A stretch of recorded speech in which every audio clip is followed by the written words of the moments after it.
Find Help, starring Frank Sinatra and Agnes Moorehead. My roomer, Mr. Armstrong, tried to warn me that morning he left on his business trip. I remember we were just finishing breakfast and he was rather in a hurry. I don't care what you say, Mrs. Gillis. I just plain don't like it. You're alone here in the house all day. There are no close neighbors. And after all, you know nothing about the man. Good gracious, Mr. Armstrong, you'd think I was a pretty young thing of 20 to hear you tell it. And another thing. Seems very strange to me that a young man should be job hunting from door to door in this day and age. Why, there are plenty of jobs to be had. That's just why it's so difficult to find help these days. Oh, you're a worrywart, Mr. Armstrong. And now that I've found someone to do my heavy work, I'm not going to let your silly notions change my mind. All the same, though, I'm not leaving the house this morning till I get a look at the guy. I remember I kept worrying about poor Mr. Armstrong missing his train because it was getting to be 9 o'clock. He dried the breakfast dishes for me, and as he talked, he kept looking out of the window towards the long driveway. Hey, here he comes. Well, I guess I needn't have worried. Mr. Armstrong was smiling, for he'd seen my young man who was coming up the driveway. And I smiled, too.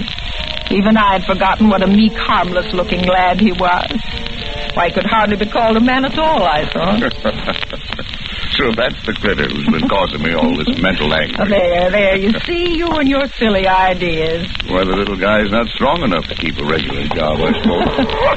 Well, I believe Sarah's getting some of your foolish notions, Mr. Armstrong. There now, Sarah. I'm sorry that we made you nervous about him. Why, if you could see the guy. Here. Oh, good morning. Good morning. I've been expecting you. This is my roomer, Mr. Armstrong. I don't believe you told me your name. I'm Howard Wilton, ma'am. Hello, Howard. I'm glad you come. I know you'll be a great help to Mrs. Gillis. And you'll be company, too. Well, I'm off. Take care of yourself. I don't think you'll have much trouble.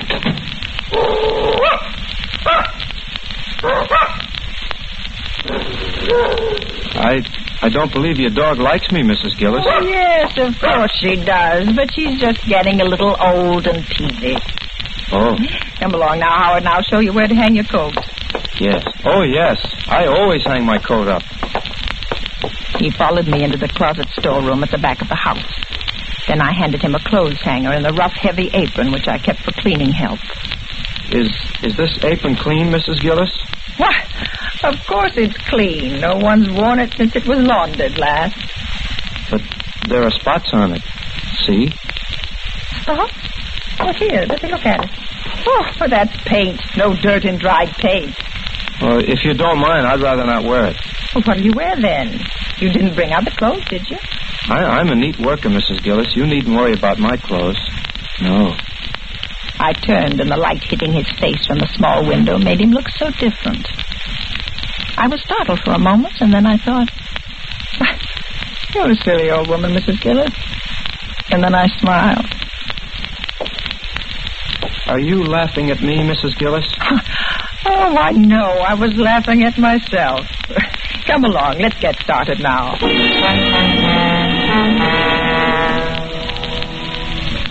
He'd only been at the den floor a short time when I heard him walk back to the closet storeroom. Can I help you, son? I'm going after my coat, Mrs. Gillis. I don't like it being out there in the storeroom. It's a breeding place for moths, you know. Oh, now, son, it takes longer than that for moths to do any damage. Perhaps you won't think it's quite so amusing when I tell you that it's my best and only coat. Oh, I didn't mean to hurt your feelings, Howard. Where would you like to put it? In the kitchen, perhaps? No, the cooking fumes wouldn't be good for it. I'll take it right in the den with me. That is, if you don't mind. Oh, go right ahead, Howard. If you don't mind. Suddenly, I was thankful that there was a phone. He was such a peculiar boy. I wasn't really alarmed. Not then, I wasn't. Still, it was good to know the phone was there. And that old Sarah was still in the breakfast room asleep.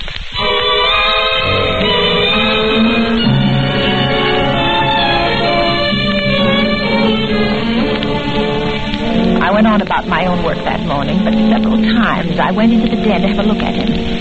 He wasn't doing much, I could see that. He seemed to keep polishing one small square in the corner of the room. Is there anything you need, Howard? Howard? I won't be spied upon, Mrs. Gillis. I won't put up with that.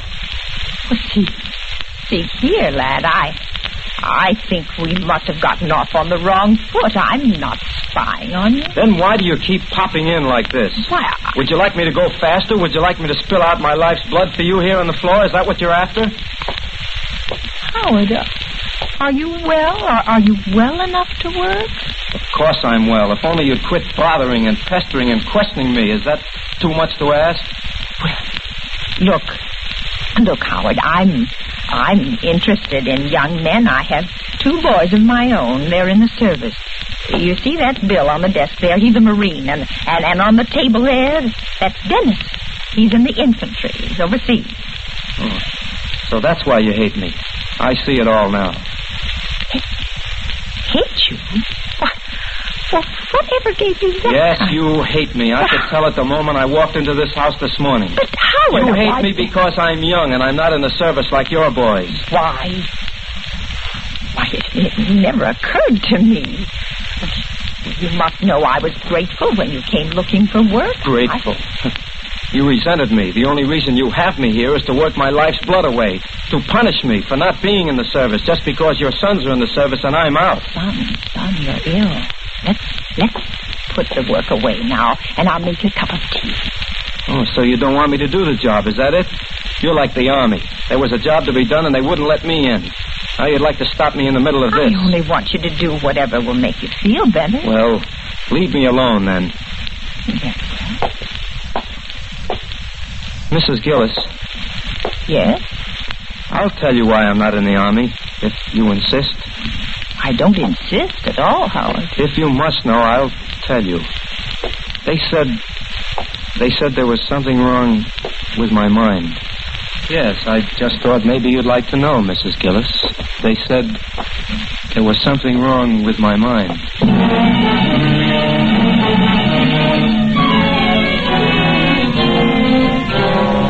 The first thing that I thought of when I reached the hallway was the phone, but it was in the den with Howard.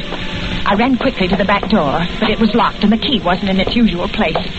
The front door, it was locked too. And I heard a crash.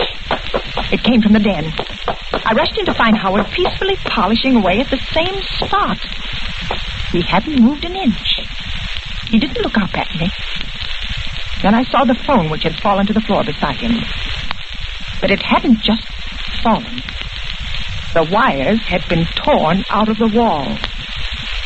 The phone, Mrs. Gillis, it fell. But the wires... I suppose you think I ruined your phone. The wires? That happened when it fell to the floor. It couldn't have. That happened when it fell to the floor. But it couldn't have. I don't suppose you'll be able to use it anymore, Mrs. Gillis. Not for a while, anyway. No, I don't suppose I will. Sarah! Here, Sarah! Here, Sarah! Mrs. Gillis. Yes? You looking for your dog? Yes, I haven't seen her all morning. She was in the breakfast room. Well, she's not there any longer. Yes, I know. Where is she, Howard? Where is she? Yes, where is she? She's gone. Gone? If you've harmed her... She didn't like me, you know. See here, I've put up with enough, you know. You tell me where my dog is. What, Mrs. Gillis? You'll do what, Mrs. Gillis? Sarah, what will you do? Sarah!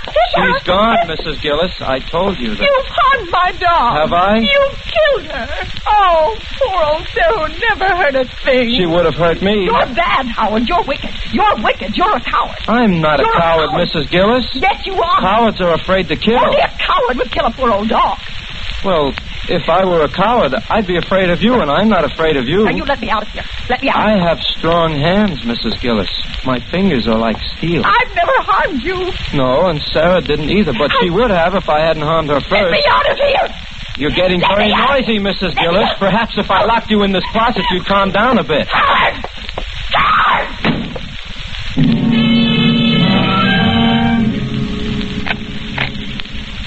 And then I heard the key turn in the lock. For a moment, I had the feeling of unreality.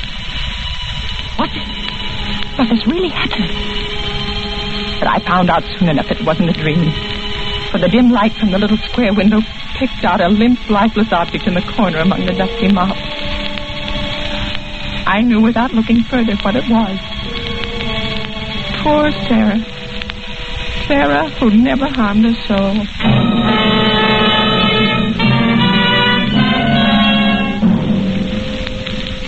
I don't know how long he kept me there. I could hear him moving about the house, but he finally came back. He spoke to me through the door. Have you calmed down, Mrs. Gillis? Yes, Howard. Yes. Let me out. Why? Well, because it's warm in here.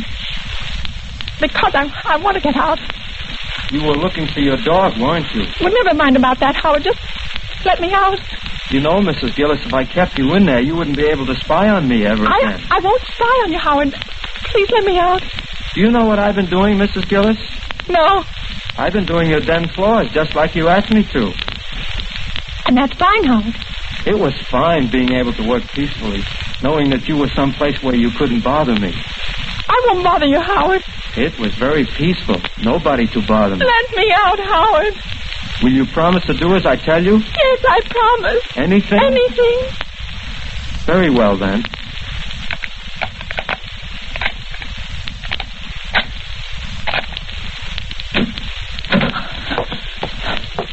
Now, no tricks. No. Feel my hands, Mrs. Gillis. He held them out before him. They were thin, weird-looking hands. Then he turned them over slowly, and he looked down at them. Are they nice hands, Mrs. Gillis? Yes. Yes, they're nice hands. But you haven't felt them. I knew better than to argue, and I forced myself to take hold of one of them. It was icy cold, and the floor wax had made it sticky. Have your sons as nice hands as these? Oh, no. No, they haven't. But they got into the Army, didn't they? I'm just as good as they are, you know. Oh, of course you are, Howard. Wouldn't you like some food, lad? You haven't eaten all day, you know. Some food would be good. Let me fix you some. Mrs. Gillis, you know, a woman I worked for once said my hands were weak. She did? Yeah, but she soon found out, however. Well, here. Here now, lad, I have some nice cold roast in the icebox. I taught her a lesson. And it'll only take me a minute to fix some salad. Are your son's hands strong, Mrs. Gillis? Not as strong as yours, Howard. I'll set the table right away. Mrs. Gillis, feel my hands again. They're like steel, you know.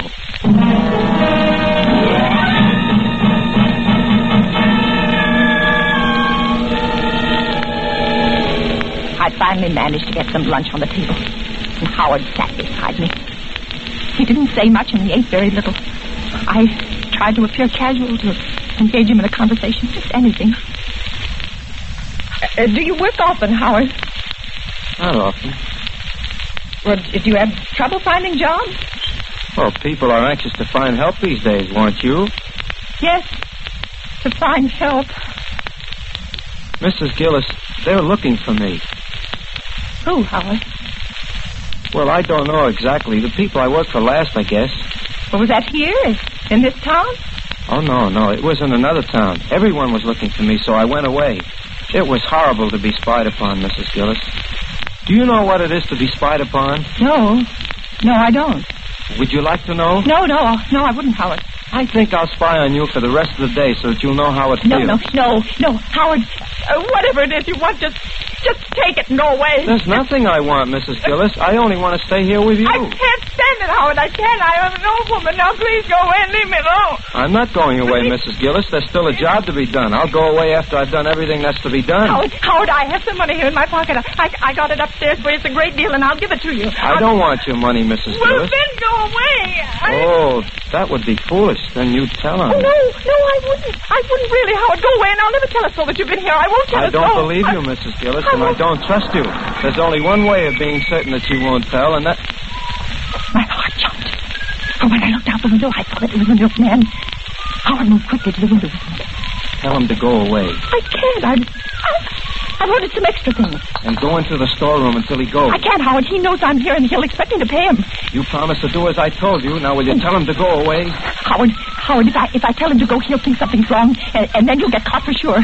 All right, Mrs. Gillis. Take whatever you've ordered, but if you pull any tricks, you'll be sorry. He opened the cabinet drawer, and I saw him take a knife out. Without another word, he stepped back between the stove and the wall, but he was still within easy reach of me. Oh, my hands were shaking. The milkman knocked as usual at the window over the sink. Just a moment. Well, good afternoon, Miss Gillis. Good afternoon. Lovely day, isn't it? Yes, it is. Miss Gillis, I think I have good news for you. Oh, you have? Yeah. Beginning the 1st, I think we're getting some badly needed help. In the future, your deliveries will be made in the early morning. Well, that's nice. I don't believe you ever did like these late deliveries, did you? Well, I had never really minded. Well, if all our customers were like you, Miss Gillis, it wouldn't be such a bad world. Here you are. 1 quart of milk, pint of half and half. Bye, Miss Gillis. But the extra things, you forgot them. The extra things? Yes, the extra things. Now, don't tell me you've forgotten the eggs and the butter. I'll get them right away. Mrs. Gillis, I'm going to give you one more chance. When he comes back, you're going to get rid of him. Do you hear? And if you give me away, I'm going to kill you. I'll kill you before he can get inside this house, and I don't care what happens. I won't give you away, Howard. I won't give you away.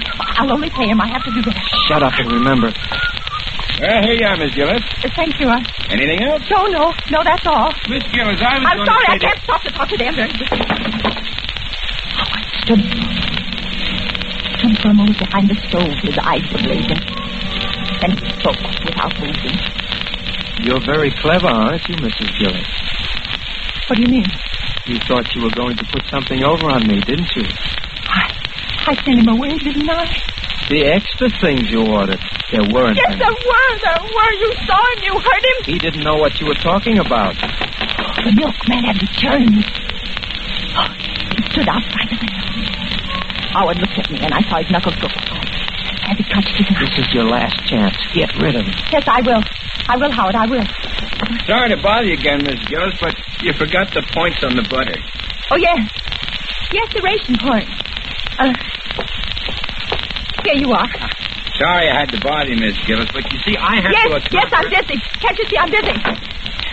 Tell me when he's gone, Mrs. Gillis. I stood by the window and watched. He got into his truck, and then he drove off.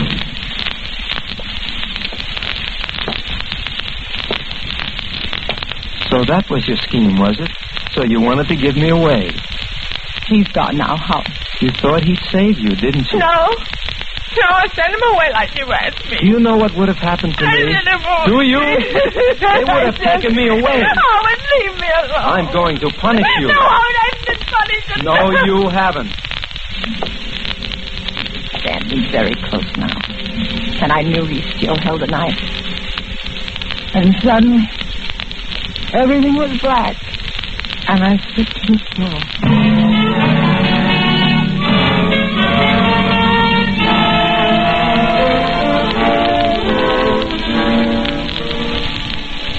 When I came to, I was in a den, on the den floor. My head throbbed. Then I remembered everything. I lay there for a moment and listened. Then I heard a sound. A soft, wishing sound. Suddenly, the hall clock began to strike. Why, it was 5. I'd been unconscious for longer than I'd thought. I sat up. The room had already turned dark in the late afternoon. But I could see him now. He stood in the middle of the room. He was pushing my heavy floor polisher back and forth. Back.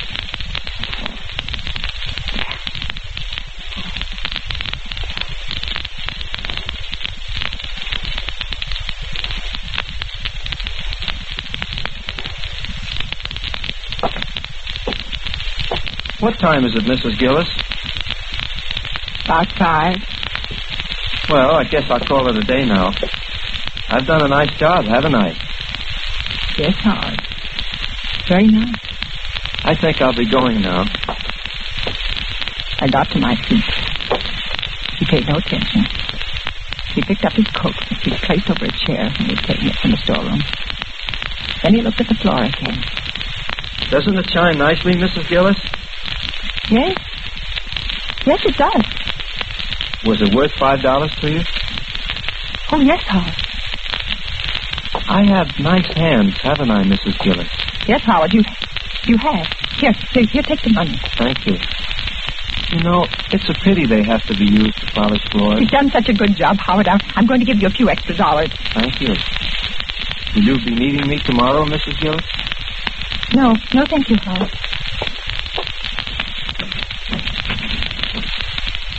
The door's locked, Mrs. Gillis. Yes, Howard.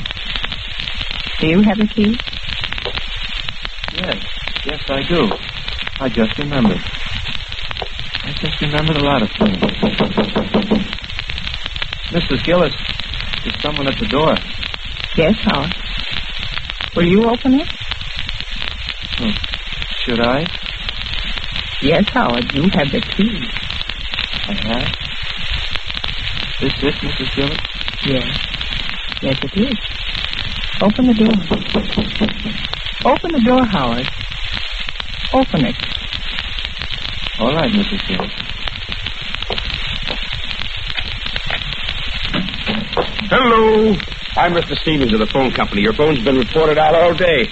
I'm sorry we couldn't get around any sooner, but we're really swamped. Mrs. Gillis, is your phone out of order? No, there must be some mistake. Well, now, that's strange. We've had several reports. Maybe I better run back and check my books in the truck. Just a moment, Mr. Stevens. Could you do me a favor? Well, certainly. This boy... Mrs. Gillis. This boy, he's worked here all day. He's done a good job, but I don't think he's well. I'm all right, Mrs. Gillis. Oh, but you're tired, aren't you? Aren't you tired, Howard? Doesn't your head ache? Yes, I am tired. And my head does ache. Well, maybe Mr. Stevens will be kind enough to drive you to the car line. Sure, I'll be glad to, Mrs. Gillis, but I can't wait long. Well, right away, and I'll go along, too. I have some marketing to do. And, Mr. Stevens, as long as you're here, would you mind checking the phone just to make sure? Of course. I'll show you where it is. Can I show him, Mrs. Gillis? No, Howard, you wait here. We'll be right back. I moved quickly towards the den. Mr. Stevens followed me. Once inside, I closed the door behind us. He spotted the ripped wires at once. Say, this... Boy, that man is dangerous. Drive us to the police station as fast as you can. Where is... Howard! We've got to find him. We can't let him get away. We'll take the truck. Come on.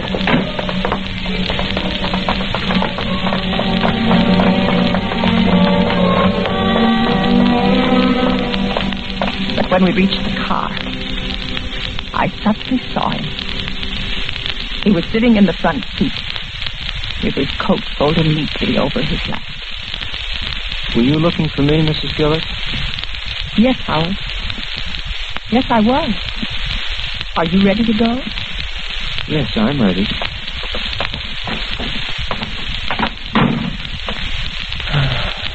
It's very kind of you to do this to me. I'm very tired. I can't seem to remember things. Well, don't try to, Howard. Well, we all ready? All ready, Mr. Stevens. All ready, Mr. Stevens.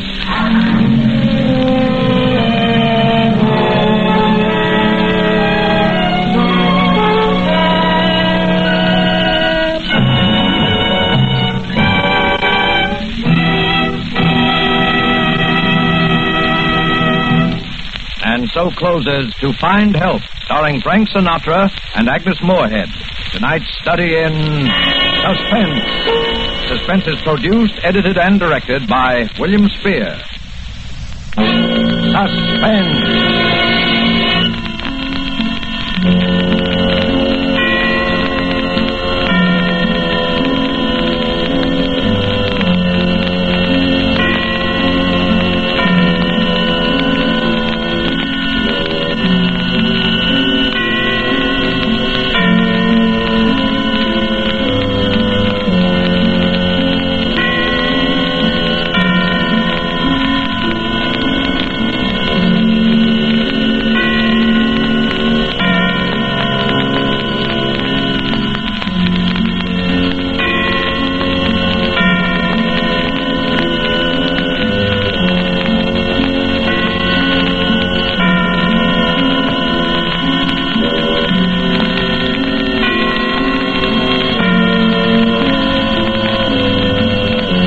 is the Armed Forces Radio Service.